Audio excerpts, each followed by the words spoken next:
Trigger finger. What is it and how do we treat it?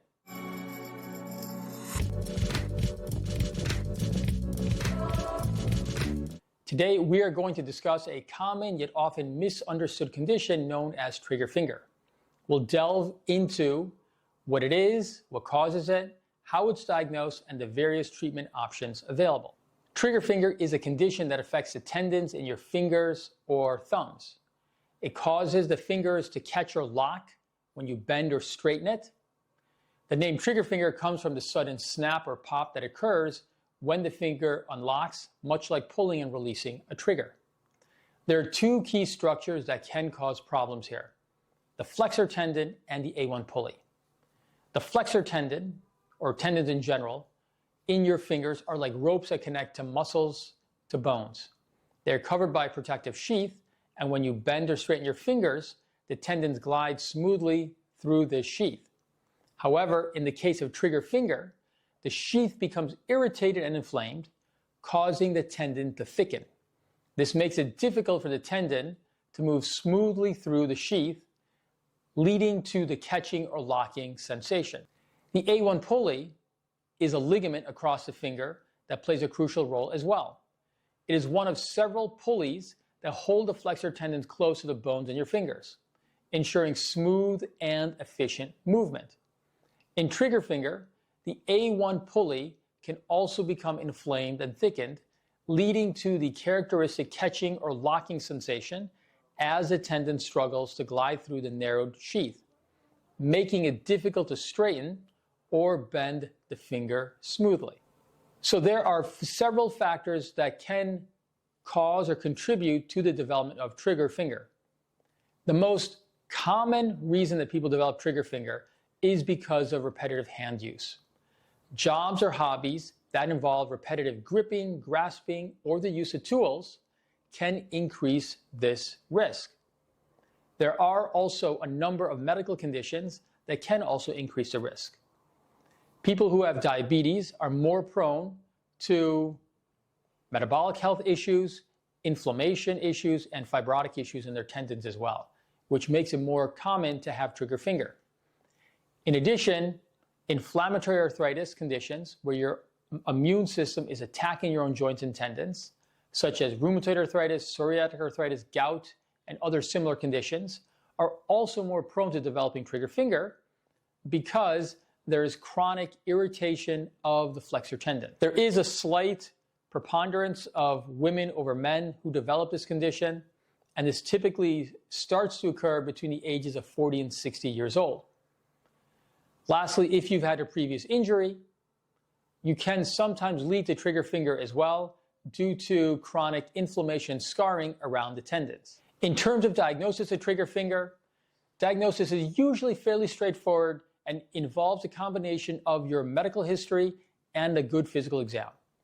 So typically, if you're presenting with a history of locking sensation of your finger, and on physical examination, we find signs of tenderness, swelling, nodules over the fingers, we also may ask you to open and close your hand to see if we can replicate the catching or locking sensation. That combination of history and physical examination is generally adequate to make a diagnosis of trigger finger. Imaging tests are generally not required. However, sometimes we will do that. A diagnostic musculoskeletal ultrasound is generally my preferred imaging scan. The reason being that it's very easy to do at the bedside while you're being examined. In addition, we get a very good look at the flexor tendon, the joint underneath, and even the A1 pulley to see if there's any evidence of thickening, scarring, or inflammation of any of those structures, as well as dynamically actually visualizing your finger as it's flexing and extending to see if there's any evidence of triggering or catching of the tendon as well.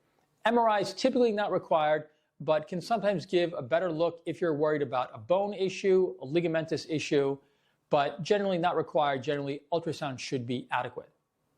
In terms of treatment, the goal of treatment is to reduce inflammation and allow the tendon to glide smoothly again. The main treatment options range anywhere from conservative approaches to surgical interventions and everything in between. Rest and activity modification is generally the first step to avoid activities that are exacerbating the condition as well.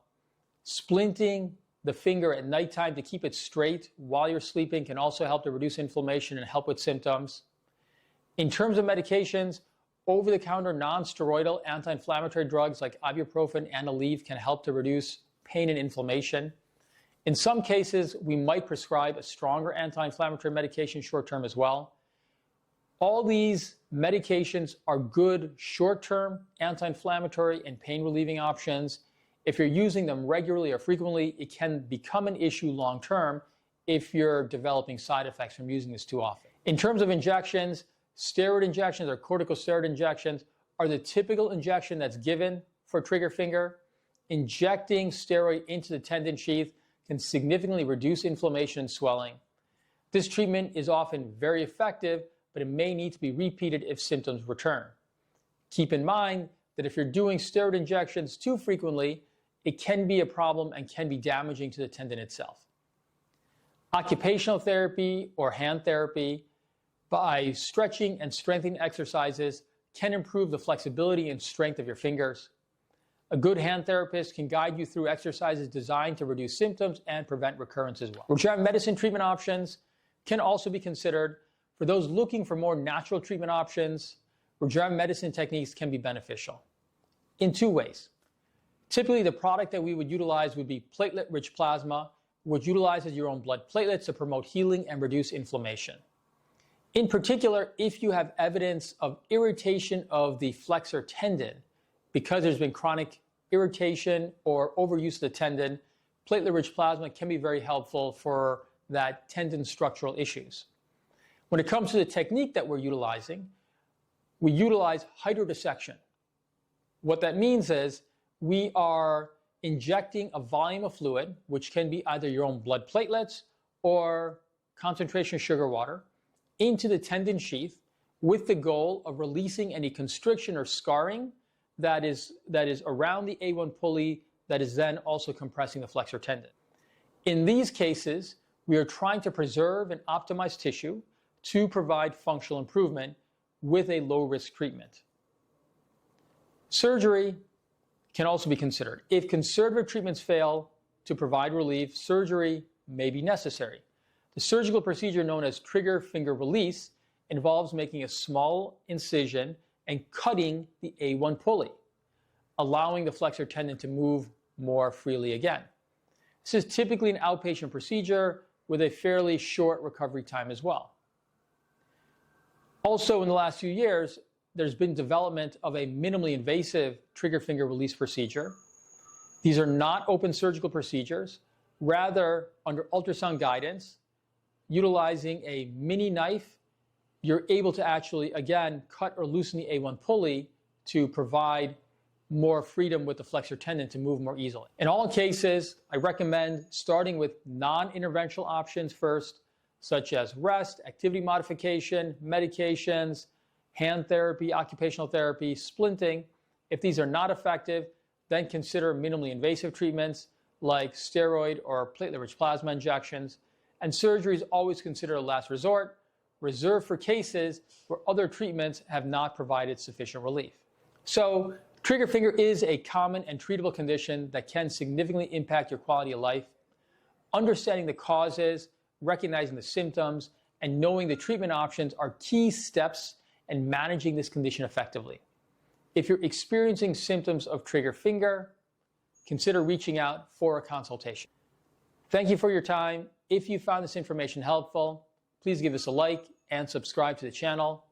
Until we connect again, have a good day and live well.